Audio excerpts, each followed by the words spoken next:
Coronavirus, la pandemia. ¿Cuáles son los síntomas? ¿Cómo se transmite? ¿Qué puedo hacer para protegerme y prevenir la propagación de la enfermedad? Nuevo padecimiento que ha encendido las alarmas de los sistemas de salud. Coronavirus, la pandemia. Es un gusto saludarle en este su espacio Coronavirus, la pandemia. Llegamos a nuestro programa 438 en esta producción de la Universidad de Guadalajara. Como siempre, agradecidos con las televisoras públicas de la República Mexicana, así como de América Latina y el Caribe, que siguen nuestra transmisión. También, como de costumbre, nos ponemos a su disposición para recibir todos sus comentarios a través de nuestras redes sociales. Canal 44 TV en Facebook y Twitter. Canal 44 TV a su disposición.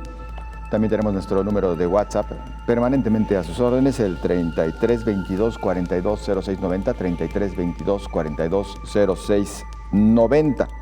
Hoy, en Coronavirus, la pandemia, nuestro tema central es el aumento de precios en la atención privada para pacientes con COVID. Y esto incluye algunos abusos en los hospitales. 12 de mayo, Día Internacional de la Enfermera. Por segundo año consecutivo se produce en el marco de una pandemia de COVID-19 y de la campaña Nursing Now. El lema para este año es Enfermería, una voz para liderar una visión de futuro para la atención de la salud. La pandemia de COVID-19 pudo haberse evitado, según el informe del panel de expertos independientes de la Organización Mundial de la Salud. Y sin embargo advierte que si surge un virus altamente infeccioso, el mundo seguiría sin estar preparado. En México se estima que 560,000 familias al año sufren un quebranto económico por los costos de una enfermedad. De acuerdo esto con la Asociación Mexicana de Instituciones de Seguros. Y para restablecer las finanzas públicas de los gobiernos, la Organización para la Cooperación y el Desarrollo Económicos propone un impuesto tras la crisis por la pandemia de COVID-19. Es lo que estaremos desglosando para usted a lo largo de la presente hora, así que acompáñenos. Y ya entramos en materia. El mundo se enfrenta a una crisis sanitaria sin precedentes. Una de las mayores crisis a la que se enfrenta la población mundial es la disparidad de los costos económicos, medicina, insumos, consultas, hospitalizaciones y diversos servicios, hasta funerarios. Cada país ha enfrentado su realidad con la pandemia COVID-19. La salud de las personas no solo se ha visto agravada y ha sido mortal, sino que también ha tenido gastos inimaginables. La cuenta de pacientes atendidos en hospitales privados se elevó a millones de pesos. Las cifras son escalofriantes. Especialistas manifiestan que puede convertirse en el siniestro más costoso y traer un daño patrimonial. Los pacientes internados por COVID-19 no solo se enfrentan a una de las enfermedades más contagiosas mortales, sino a la más cara. Los días, semanas e incluso meses de hospitalización y más si está en terapia intensiva incrementan los costos. Aunado al tratamiento aún incierto, conlleva una crisis económica tanto a las familias como al sistema mundial de salud. Y para las personas con COVID-19 atendidas en casa, la cuenta es mayor. En esta emergencia sanitaria, cada región del mundo se enfrenta a una crisis catastrófica en sus servicios de salud, tanto público como privado, pero también impacta en otros sectores económicos. Un estudio de la ONU sobre comercio y desarrollo ya advertía del costo de COVID-19 en países con menos medios financieros e instituciones para responder a las emergencias. Al margen de alojar a más del 50% de la población mundial en condiciones de pobreza extrema. La pandemia COVID-19 representa una multitud de crisis socioeconómica, salud, educativa, productiva y ambiental. Las secuelas, aunque ya se viven, podrían ser extenuantes en los próximos años. La COVID-19 genera una carga mayúscula para las economías mundiales. Aunque las repercusiones se viven día a día, estas podrían aumentar en los próximos años. Especialistas emiten proyecciones y las secuelas que deja la pandemia podría ser duradera si no se establecen modelos económicos sustentables, mientras que la sobrevivencia del sistema sanitario mundial dependerá de las nuevas economías que beneficien principalmente a la población a fin de evitar una catástrofe económica mayor, informó Isaura López Villalobos. Catástrofe económica para muchas familias, para quienes no estaban preparados para meses de encierro, meses sin actividad para vivir de sus ahorros, lo cual también en el caso de América Latina pues es o tiene un nivel muy bajo, la capacidad de ahorrar principalmente y la costumbre, porque no existe el hábito tampoco del ahorro. Vamos ahora a Ginebra, la sede de la Organización Mundial de la Salud, con Pablo Gómez, que nos ofrece el reporte diario a propósito de esta pandemia. Buenos días a todo el auditorio de Canal 44. Los casos de COVID-19 se acercan a los 160 millones en el mundo, según los últimos datos de la Organización Mundial de la Salud, mientras que el total de fallecidos a nivel global sobrepasa ya los 3,3 millones. Por regiones, América ya se sitúa por encima de los 64 millones de casos positivos y tiene más de 1,56 millones de muertes. Le sigue Europa con más de 53 millones de contagios y por encima de 1,1 millones de fallecidos. Y en tercer lugar está el sudeste asiático, que tras una excepción de leve descenso el pasado martes, supera los 27 millones de positivos, acercándose a 400.000 más diarios y casi alcanza también los 327.000 muertos, con cerca de 5.000 en la última jornada. El ranking de países está encabezado por Estados Unidos, que va camino ya de 32 millones y medio de casos, India, que se acerca a los 24 millones, y Brasil, que tiene más de 15,2. En número de fallecidos, Estados Unidos tiene más de 577.000, Brasil está por encima de los 425.000, India supera los 258.000 y México sobrepasa los 219.000. Según un informe reciente de la OMS para evaluar la respuesta a la COVID-19, la pandemia ha generado un impacto severo en la economía en América y en el mundo. Por ello, hace un llamado al acceso a las vacunas y la urgencia de construir de manera más sostenida su fabricación e inmunización para América Latina y otras regiones de ingresos bajos y medios.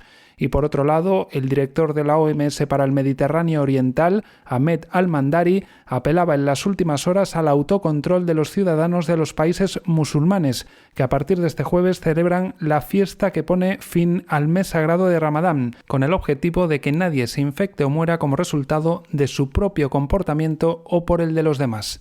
Reportó desde Europa Pablo Gómez para el programa Coronavirus, la pandemia.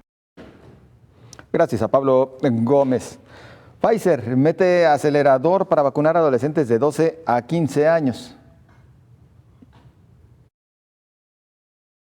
Canadá se convirtió en el primer país en aprobar la vacuna para adolescentes de 12 a 15 años. Luego, la Administración de Alimentos y Medicamentos, FDA, en Estados Unidos, otorgó el uso de emergencia. Ahora México espera la solicitud de la farmacéutica Pfizer. En seguimiento a las solicitudes de Pfizer a la FDA y a la Agencia Europea de Medicamentos para el uso de emergencia de la vacuna en adolescentes de 12 a 15 años, ahora esta farmacéutica está por entregar la solicitud a la agencia reguladora en México, la Comisión Federal para la Protección contra Riesgos Sanitarios. Esta petición podría quedar formalizada durante los próximos días. Así lo dio a conocer el secretario de Relaciones Exteriores, Marcelo Ebrard. En su cuenta de Twitter mostró la carta presentada por representantes de la farmacéutica. El presidente de la Academia Americana de Pediatría, Lisa Beers, aplaudió la acción de la FDA y la calificó como un paso de importancia crítica para llevar vacunas que salvan vidas a niños y adolescentes. Los ensayos demostraron que la vacuna Pfizer-BioNTech era 100% efectiva y que no presentaba problemas graves de seguridad en los adolescentes, lo que llevó a la FDA a otorgar la autorización de uso de emergencia de una vacuna que solamente estaba autorizada anteriormente posteriormente para personas mayores de 16 años. La Academia Americana de Pediatría explica que Pfizer y BioNTech realizaron ensayos en 2.260 adolescentes. La mitad fueron aleatorios para recibir la vacuna y la otra mitad para recibir un placebo. Los participantes fueron monitoreados durante 2 meses. Entre 1.005 receptores de la vacuna no hubo casos de COVID-19, mientras que se notificaron 16 entre 978 receptores de placebo, informó Elizabeth Ortiz. En Guatemala habilitan centro de vacunación vehicular y peatonal, esto en Ciudad Universitaria.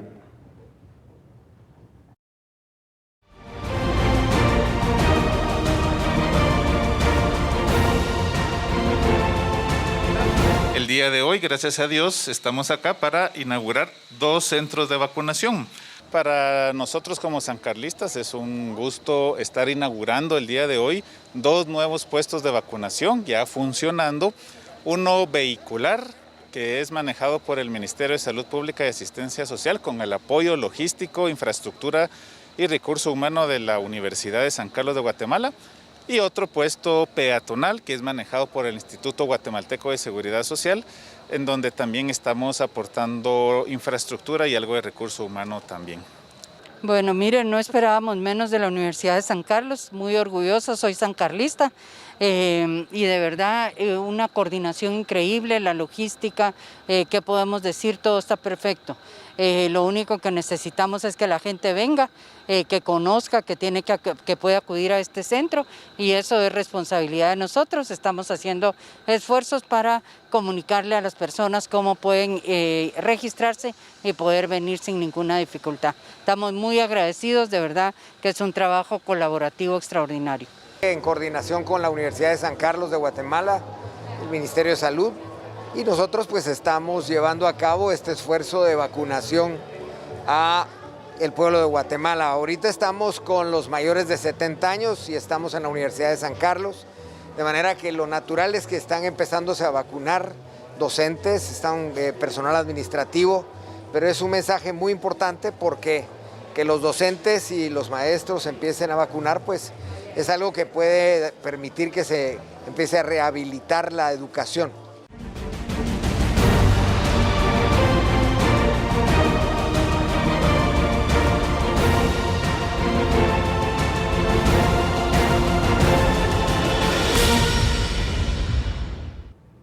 Esto en Guatemala y mientras tanto México y Perú comenzarán a vacunar a mujeres embarazadas, así como a personas con enfermedad renal y a adultos con síndrome de Down. México incluye a las mujeres embarazadas como grupo prioritario en la campaña de vacunación contra la COVID-19. En estos momentos se está inmunizando a las personas de 50 a 59 años. La inclusión de las gestantes entre los grupos prioritarios coincide con una caída de los contagios y las hospitalizaciones. Así lo anunciaba el responsable del Centro de Control de Enfermedades. Todas las mujeres embarazadas, independientemente de su edad, serán candidatas a recibir la vacunación posterior a la 9ª semana del embarazo. Con una población de 126 millones de habitantes, México ha administrado hasta la fecha 21 millones de dosis de vacunas contra la COVID-19. El objetivo, según el presidente, es tener prácticamente vacunados para finales de este mes a todos los adultos mayores de 50 años, aunque para ello está a la espera de un envío adicional de AstraZeneca solicitado a Estados Unidos. Y mientras, Perú ha comenzado a vacunar a enfermos renales y a adultos con síndrome de Down, mientras se sigue inmunizando a los mayores de 70 años. El presidente Francisco Sagasti estuvo en un centro de vacunación de Lima en el inicio de esta nueva etapa en la campaña de vacunación. Bueno, bastante emocionada porque ya vamos a estar un poco más tranquilos y felices de que él reanude sus actividades deportivas. Con una población de 32 millones de habitantes, Perú ha administrado de momento algo más de 2 millones de dosis. Así las cosas en México y en Perú.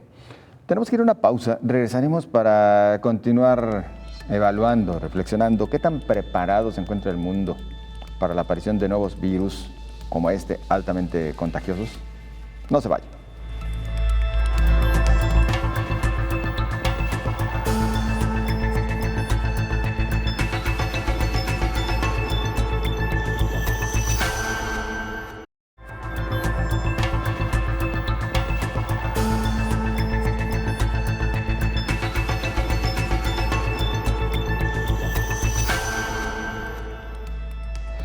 Agradecemos el que continúe con nosotros y avanzamos. Bueno, ya le planteaba la pregunta, ¿qué tan preparado se encuentra el mundo para eventual aparición de nuevos virus? Advierten que lamentablemente no existe tal preparación. La pandemia de COVID-19 podría haberse evitado, según el informe del panel de expertos independientes nombrado por la Organización Mundial de la Salud para examinar el origen y desarrollo de la misma. Pero van más allá. Aseguran que si surgiera un nuevo virus altamente infeccioso, el mundo seguiría sin estar preparado. Señalan que el mes de febrero de 2020 fue un mes perdido en el que muchos más países podrían haber tomado medidas para contener la propagación del SARS-CoV-2 y prevenir la catástrofe sanitaria, social y económica mundial que todavía persiste. El informe también indica que los países variaron significativamente en la aplicación de medidas de salud pública, medidas para mantener bajo control la propagación del virus. Algunos buscaron contener la epidemia de forma agresiva e impulsar la eliminación. Otros tuvieron como objetivo la supresión de virus y algunos intentaron mitigar solo los peores impactos. El panel independiente hace un llamado a los jefes de Estado y de Gobierno para que se comprometan a liderar los esfuerzos de transformación del sistema actual. El panel pide una serie de reformas audaces y con visión de futuro que incluyen establecer un Consejo Mundial sobre amenazas para la salud, establecer un nuevo sistema mundial de vigilancia basada en total transparencia, invertir ahora en la preparación nacional contra las pandemias, focalizar y reforzar la autoridad y la financiación de la Organización Mundial de la Salud y crear un mecanismo internacional de financiación frente a pandemias, informó Rocío López Fonseca. La campaña Nursing Now surgió en 2018, promovida por el Consejo Internacional de Enfermeras y la Organización Mundial de la Salud, como una iniciativa para fomentar la inversión y la investigación, compartir ejemplos de mejores prácticas de enfermería y apostar por el liderazgo enfermero. Esta campaña se centra en impulsar, fortalecer y desarrollar la práctica enfermera en el mundo. La visión parte de que si se cuenta con el conocimiento y la dedicación de las enfermeras y enfermeros, las personas mejoran la salud. A raíz de Nursing Now, se han constituido en todo el mundo diferentes grupos de trabajo que apoyan el proyecto y tratan de aportar su visión. Y en la Universidad de San Carlos, en Guatemala, aplican un modelo vehicular para aplicar la vacuna COVID-19.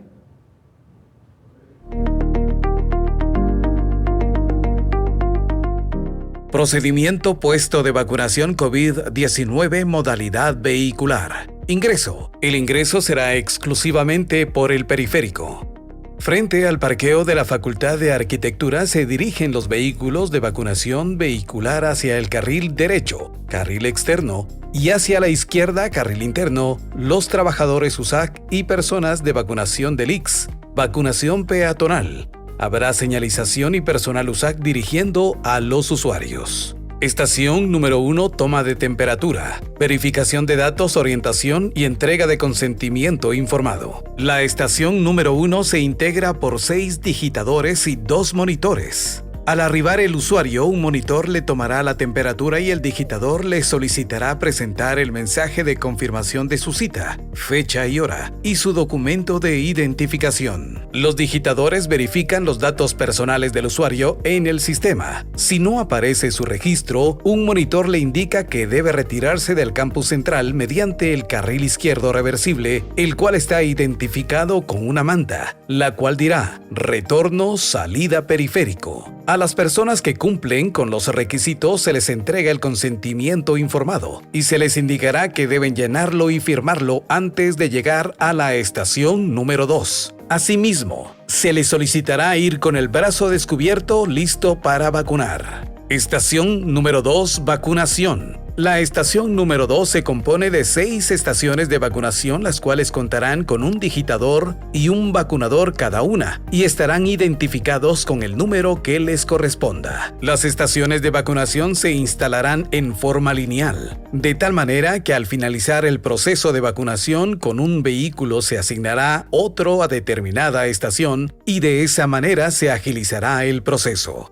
En esta estación, el usuario entregará al digitador el consentimiento informado debidamente llenado y firmado. El digitador procederá a registrarlo en el sistema vacunación virtual. Realizado el registro, el personal designado, vacunador, se acercará a aplicar la vacuna físicamente. Luego procederá el vehículo a dirigirse a la estación número 3. En el caso que en un mismo vehículo se encuentren 2 o más personas que deseen ser vacunadas, será el mismo vacunador y el mismo digitador quien realice el proceso, ya que la cadena de frío no se altera. Estación número 3. Área de observación y estación de manejo de esa vis. El área de observación se compone de 12 personas, 6 en cada área de parqueo destinadas para esta actividad, las cuales están encargadas de monitorear las reacciones que pudiera ocasionar la vacuna aplicada a los usuarios. Al ingreso de los vehículos al área de observación, un voluntario se acercará y colocará en el mismo, ya sea en papel o con un mecanismo de magnetos, la hora en la que ingresó el vehículo y la hora en la que deberá retirarse, puesto que debe permanecer un periodo de 15 minutos. En caso de una emergencia, dicho personal informará a los encargados de la estación Esavis para que procedan según corresponda. Asimismo, en esta estación los voluntarios llenarán el carné de constancia de vacunación en tanto avanza el tiempo de observación. Pasados los 15 minutos de observación, el personal designado retirará el papel o magneto colocado, entregará el carnet de constancia de vacunación correspondiente y les indicará a los usuarios que pueden retirarse del campus central por la única salida habilitada: salida Avenida Petapa. TV USAC, la televisión alternativa. Imagen de tu universidad.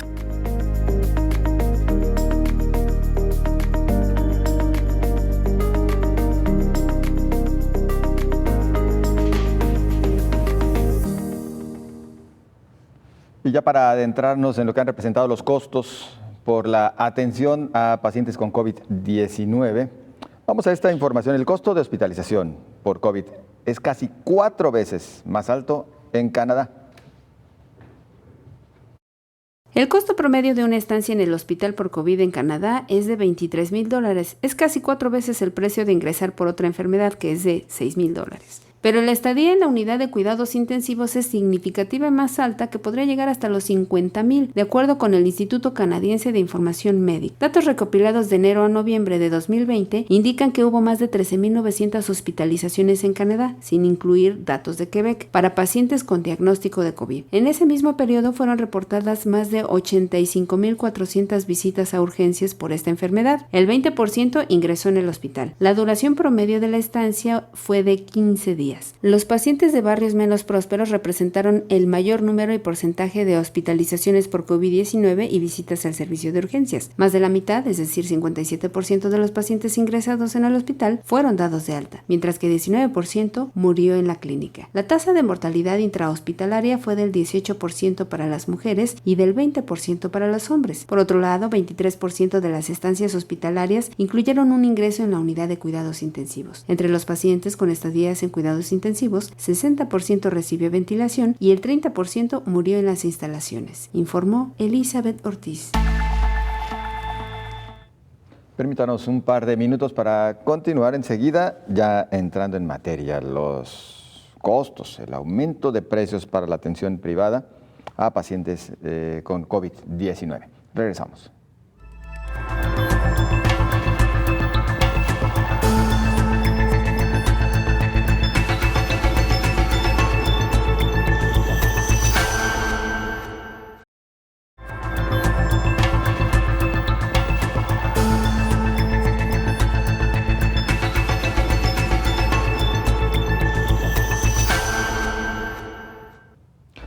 Y continuando, le recordamos a usted que puede hacer contacto de manera permanente con nosotros a través de las redes sociales, Facebook y Twitter, Canal 44 TV.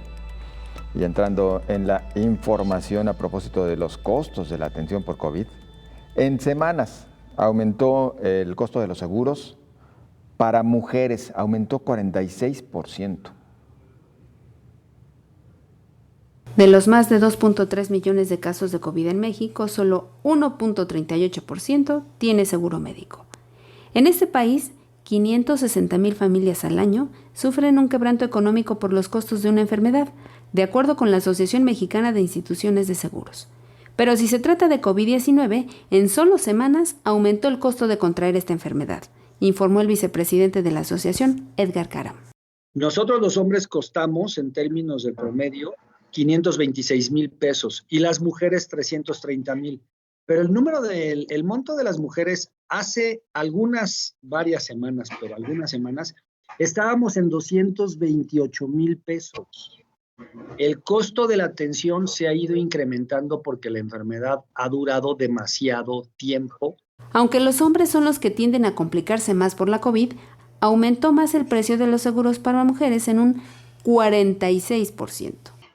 El número es muy relevante. Pasar de 226,000 pesos a 330,000 pesos la atención médica de una mujer, pues es mucho dinero. Al igual que el del hombre, estaba en 420,000 y ya está en 526. Por ello, comentó que la vacunación es fundamental.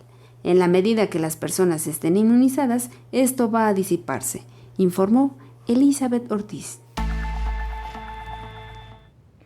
Y por cierto, mayor vigilancia a las empresas aseguradoras y hospitales privados. Ante la gran demanda de pacientes con COVID-19 y el incremento de las pólizas de seguros en todo el mundo para tratar la COVID, en México, la Cámara de Senadores hizo un exhorto para que la Secretaría de Economía y la Procuraduría Federal del Consumidor verifiquen que los servicios de salud privados se sujeten a las tarifas previamente establecidas en la atención médica de enfermos por COVID-19. También pidió que el Ejecutivo Federal dialogue con la Asociación Nacional de Hospitales Privados y el Consorcio Mexicano de Hospitales y convengan que en la prestación de servicios no se realicen cobros excesivos y garanticen la colaboración y solidaridad con la ciudadanía durante la pandemia. En un punto de acuerdo presentado por el senador del PRD, Antonio García, afirmó que la crisis de salud generó que ante la saturación de los hospitales públicos y la desconfianza social por la prestación de servicios de calidad, más población busca atención médica privada. Para muchas familias mexicanas, los costos del tratamiento contra la COVID en hospitales privados, sin una cobertura de gastos médicos mayores y aún contando con ella, superan cualquier proyección, debido a que la cuenta promedio para quienes ingresan a terapia intensiva ya supera el 1,000,000 de pesos y con el paso del tiempo y la reducción de espacios para ser atendidos, se llegaron hasta a duplicarse. El senador indicó que en México solo 9.6 millones de personas tienen un seguro privado de gastos médicos y solo 6 de cada 100 personas tienen un respaldo que les permita costear atención en clínicas y hospitales privados sin que esto genere un daño patrimonial a sus finanzas, informó Rocío López Fonseca. Altamente costosa la atención de enfermos por COVID y principalmente cuando se llegaba a niveles de gravedad. Yo saludo al doctor Héctor Raúl Pérez Gómez, infectólogo, nuestro médico de cabecera aquí en Coronavirus, la pandemia. ¿Qué tal, doctor? Hola, buen día, José Ángel, qué gusto saludarte. Igualmente. Bueno, doctor, pues la verdad es que entrar en estos temas de los números y particularmente cuando hablamos, pues yo diría sobre todo de América Latina, pues sí, una situación por demás complicada porque pocas personas, la menor cantidad de la población cuenta con algún seguro para gastos médicos mayores. Así es. 2, bueno, los propios gobiernos tienen capacidad limitada. Y 3, pues entre un pueblo que no tiene el hábito de ahorrar o inclusive la capacidad para ahorrar, pues sí, se han vivido verdaderas tragedias en las familias. Lamentablemente, esa es la realidad. En muchos países de América Latina, los sistemas de seguridad social no brindan la cobertura al 100% de la población. En ese sentido, la población que no tiene seguridad social por la parte relativa a la atención médica y sobre todo la atención médica de especialidad y alta especialidad, sufre graves consecuencias a la economía familiar cuando tiene que enfrentar una enfermedad del tamaño de COVID-19, requiriendo hospitalización, por ejemplo. El 50% de la población en América Latina, de forma global, no tiene un régimen de seguridad social, aproximadamente el 50%. Y aproximadamente entre el 5 y el 6% de esta población tiene algún seguro de gastos médicos para atención privada. Ese es un porcentaje muy bajo. Entonces, luego tenemos a un sector de la población que no tendría más que tener, que aportar, que erogar del bolsillo todo lo relativo a gastos en caso de una eventualidad de esta naturaleza. COVID-19, cuando requiere atención hospitalaria, es una enfermedad de costos muy altos. Sí. Primero porque el caso de un paciente crítico que debe entrar a terapia intensiva significa frecuentemente la necesidad de intubación endotraqueal y asistencia ventilatoria. Segundo, en algunos pacientes se requieren procedimientos como hemodiálisis por falla renal. En algunos otros se requiere, por ejemplo, un procedimiento conocido como ECMO, que es extremadamente caro. El ECMO es una forma de oxigenación de la sangre a través de un sistema circulatorio externo, a través de membranas de intercambio gaseoso. Y también estos pacientes pues, requieren múltiples fármacos de administración endovenosa.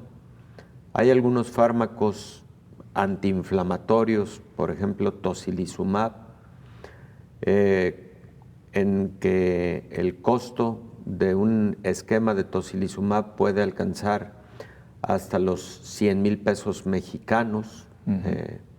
Hay algunos antivirales, como el remdesivir, que puede tener costos de hasta 50,000 pesos diarios durante 5 a 10 días, y me refiero a pesos mexicanos. Sí. Y todo esto va sumando a esas cuentas estratosféricas que tienen que enfrentar las personas que deciden por la atención privada. Afortunadamente, por supuesto, hay, independientemente de tener o no un sistema, un régimen de seguridad social, existen hospitales de atención a población abierta. Algunos de ellos son hospitales universitarios, por ejemplo, esto en todo el mundo, que pueden representar una alternativa para las personas que no tienen un régimen de seguridad social. Y bueno, esa alternativa puede llevar a salvaguardar un poco, por lo menos, la economía, que de suyo puede estar ya con mucho deterioro, claro, no solo por cuestiones de la pandemia, sino pre-pandemia.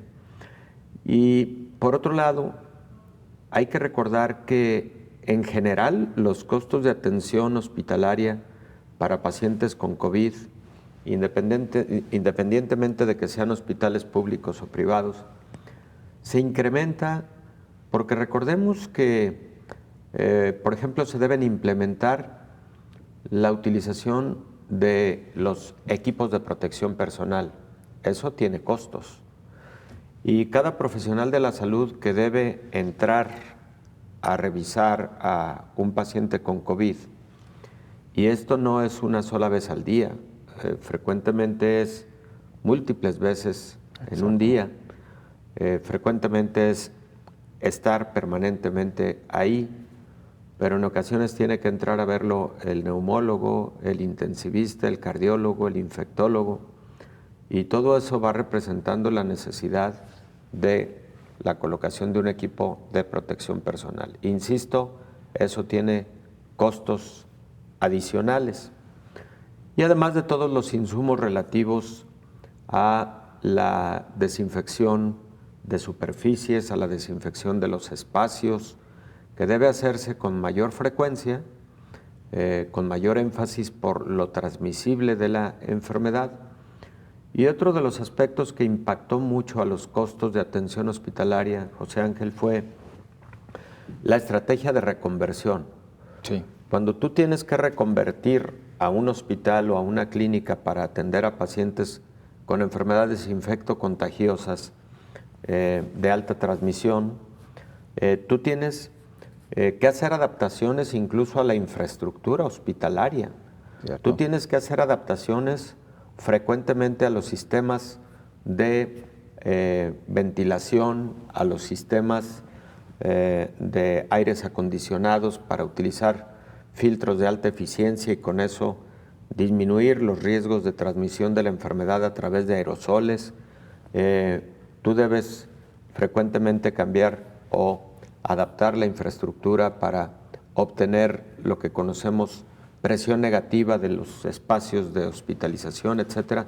Entonces, todo eso va sumando a los costos de atención al COVID. Por eso, sí, uno de los descalabros a la economía mundial lo ha representado el COVID directamente en lo que se refiere a los costos de atención del enfermo.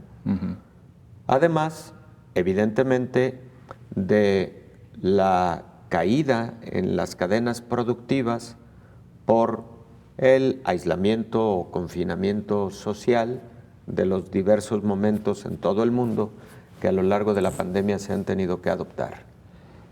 Bueno, pues altos costos en realidad.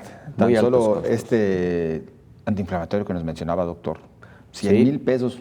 Bueno, estamos hablando de $5,000 más o menos, sí, tan solo por el tratamiento de ese antiinflamatorio. Sí, y tienen costos variables dependiendo del país. Y mira, lamentablemente, y creo que no se puede ocultar, la ley de la oferta y la demanda también aplicó en el tema de COVID.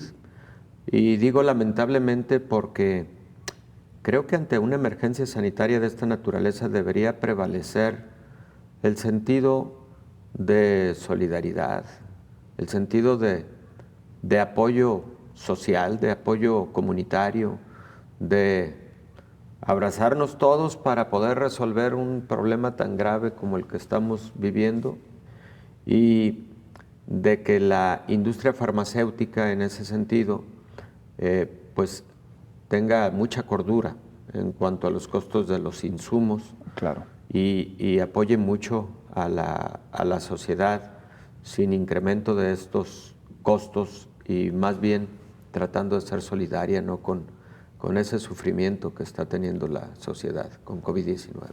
Y por una parte sí es cierto, doctor, está este punto, es decir, la industria aprovecha esas oportunidades, aprovechando el exceso de demanda para encarecer sus productos, pero también por la otra se generaba otro fenómeno. Personas que lo poco o mucho que tenían lo preferían invertir para tener el medicamento, claro, provocando a su vez escasez y por lo tanto también encarecimiento, ¿no? Lo vimos hasta con el caso de la vitamina C, de la vitamina D, bueno, qué decir hasta con el papel sanitario, doctor. Sí, hombre, lamentablemente empieza a surgir alguna noticia y la infodemia fue un grave problema en COVID-19, en que se genera una noticia que corre por redes sociales y a veces sin tener suficiente sustento académico y científico, las personas corrían a las farmacias a comprar ese medicamento que aparentemente tenía utilidad contra COVID. Venía la escasez de estos medicamentos, muchos de ellos finalmente no fueron lo que se esperaba, las familias gastaron lo poco o mucho que tenían y eso fue mermando la economía.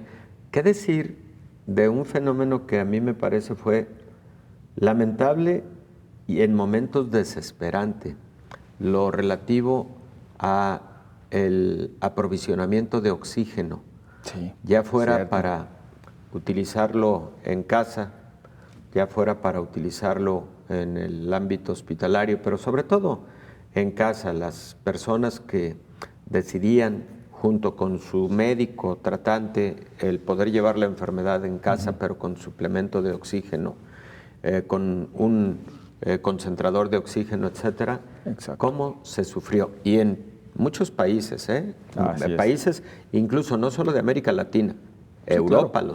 lo sufrió también. Cierto. Pues doctor, lo seguimos comentando. Claro, si nos permite, gusto. solamente vamos a esta breve pausa para avanzar con usted.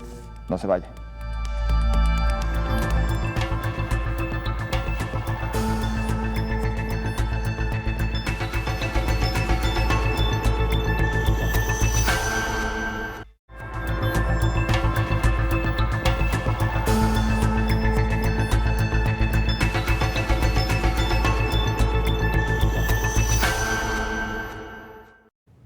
Continuamos en Coronavirus, la pandemia. Y tras la crisis de la pandemia, pues ahora proponen impuestos. Para ayudar a restablecer las finanzas públicas de los gobiernos, la Organización para la Cooperación y el Desarrollo Económicos, OCDE, propuso implementar un impuesto a las herencias tras la crisis por la pandemia de COVID-19. Para los países será muy difícil recaudar más ingresos y cerrar brechas de desigualdad. Y es que los gobiernos han aumentado el gasto público para enfrentar la crisis. El impuesto de sucesiones es un impuesto que grava el conjunto de bienes y derechos que conforman la herencia de un fallecido y al que deben hacer frente sus herederos. De acuerdo con el documento, la tributación a la herencia en los países de la OCDE, si bien los impuestos sobre las transferencias patrimoniales, incluidas las herencias y el patrimonio, se imponen en 24 de los 36 países de la OCDE incluidos en el informe, los impuestos a las donaciones han jugado un papel importante limitado en la recaudación de ingresos. En 2018, solo 0.5% de los ingresos fiscales totales se obtuvo de estos impuestos en promedio en los países que lo aplicaron. El organismo internacional aseguró que existen buenas razones para hacer un mayor uso de impuestos sobre sucesiones y donaciones bien diseñados, basados en consideraciones de equidad, eficiencia y administración. Sin embargo, la OCDE advirtió que es fundamental tener en cuenta el contexto del país, pues la elección adecuada de los instrumentos fiscales dependerá de las circunstancias específicas, incluido el nivel de desigualdad de riqueza y el nivel de capacidad administrativa del país, informó Rocío López Fonseca. Por supuesto que un tema por demás polémico. Digo, un tema que luego rebasa el destino original de este espacio, que es hablar justamente de la pandemia, pero que en la pospandemia ya se está haciendo este tipo de planteamientos. En el caso de México, por ejemplo, ha habido algunos planteamientos en ese sentido que llaman a que el 30% de las herencias se otorgue al gobierno vía impuestos, insisto, sí, un asunto polémico cuando en realidad, tratándose de un problema global y que afecta no solamente a los gobiernos, sino a las empresas y a las familias muy en lo particular, pues se tendría que pensar en otro tipo de acciones, tal vez inclusive apoyos extraordinarios para quienes vivieron o han vivido o siguen viviendo circunstancias complicadas y no tratar de buscar más impuestos para los gobiernos que en todo caso tendrían que apretarse el cinturón. Insisto, rebasa el destino de este espacio, doctor, pero claro que sí se vuelve polémico. Indudablemente polémico, porque si alguien ha sufrido el impacto económico de la pandemia han sido las familias. Claro. Ha sido la persona que fue afectada por la enfermedad y sus seres cercanos. El sistema de salud, por supuesto, ha tenido una erogación mucho más alta de lo que venía teniendo en condiciones de no epidemia, no pandemia, pero ¿cuántas personas perdieron empleos? ¿Cuántas personas perdieron un negocio familiar, pequeño negocio familiar? Entonces, me parece muy lamentable que la búsqueda del fortalecimiento económico de los sistemas esté orientándose hacia el hecho de pagar más impuestos, y yo creo que debería de buscarse algún mecanismo alternativo, porque sería como buscar obtener más impuestos de quienes están en el peor deterioro económico. Claro. Ya se había dicho que la pandemia nos iba a hacer más pobres a todos. Pues esta ha sido una realidad, ha mermado la capacidad económica de la mayoría y tal vez se tendría que buscar algún otro tipo de acciones por parte de los gobiernos. Doctor, cuando hablamos justo de los costos de atención, bueno, lo primero que se viene a la mente también y que queda la pregunta en el aire es, ¿sí se llegó a los abusos?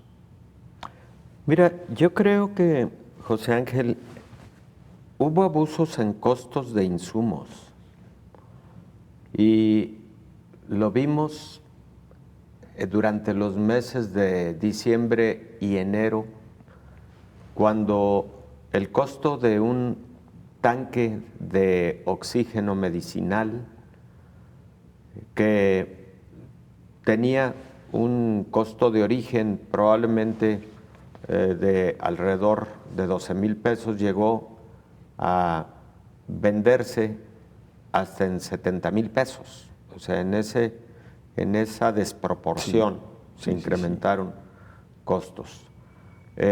Los concentradores de oxígeno, cuyo costo original podría haber sido 5,000 pesos, estoy hablando de pesos mexicanos, y en estos momentos de crisis de diciembre y enero llegaron a venderse en cantidades estratosféricas de hasta 70,000 pesos. Sí. Los mismos cubrebocas al inicio de la pandemia, durante los primeros meses de pandemia, un cubrebocas N95 se vendía en hasta 20 veces más el valor normal de antes de la pandemia.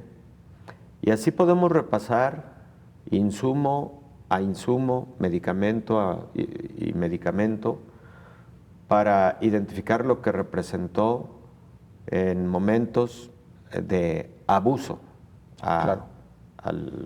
en costos de atención o en costos, sobre todo del aprovisionamiento de estos insumos. ¿Hubo escasez? Sí, y en ocasiones la escasez eso provoca, porque la ley de la oferta y la demanda, insisto, aplicó, y no solamente en América Latina, en México, aplicó en todo el mundo prácticamente.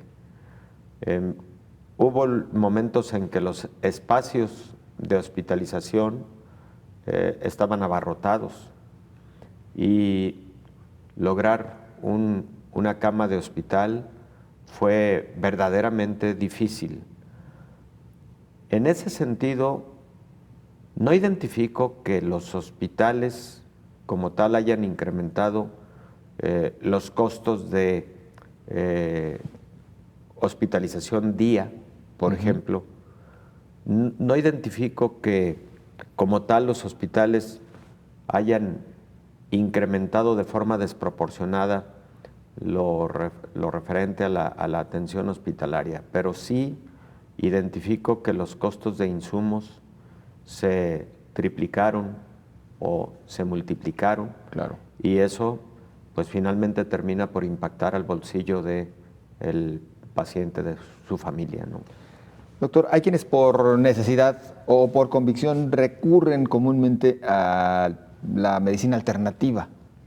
En casos como este de la COVID, pues imposible y peligroso, ¿no? Inclusive. Impensable, peligroso. Por supuesto que perder tiempo en la atención médica de un paciente con COVID puede representar la diferencia entre la vida y la muerte. Un paciente con COVID que empieza a desaturar o a disminuir su concentración de oxígeno puede ser un paciente que en pocas horas evolucione a una gravedad extrema que requiera hospitalización. Entonces, perder tiempo con medicina alternativa que no ha tenido ningún sustento académico, científico, etcétera, puede significar una gran diferencia. Cuidado con eso. Y bueno, me parece que es importante estarlo platicando porque hay algunos países en donde pareciera que la curva pandémica está disminuyendo y hay mucho menos casos que en enero y diciembre, por ejemplo, en que ocurrió un gran pico de la pandemia a nivel mundial, pero el COVID no ha terminado. La vacunación ha llegado apenas al 10% de la población mundial y no con los esquemas completos aún, de tal suerte que el mundo sigue estando altamente susceptible y vulnerable de un repunte, de un rebrote, ya lo hemos comentado en múltiples momentos, de tal suerte que no perder tiempo es fundamental para la atención de un caso grave de COVID y la atención oportuna de un caso de COVID puede representar la diferencia en la necesidad de hospitalización o no. Así es. Doctor, pues el tiempo es el que se nos ha venido encima. Sí, muchísimas José gracias. Ángel, estoy para servirte siempre. Gracias, es el Muchas doctor Raúl Pérez Gómez, infectólogo. Y a usted muchas gracias también por su compañía. Le esperamos mañana. Coronavirus, la pandemia.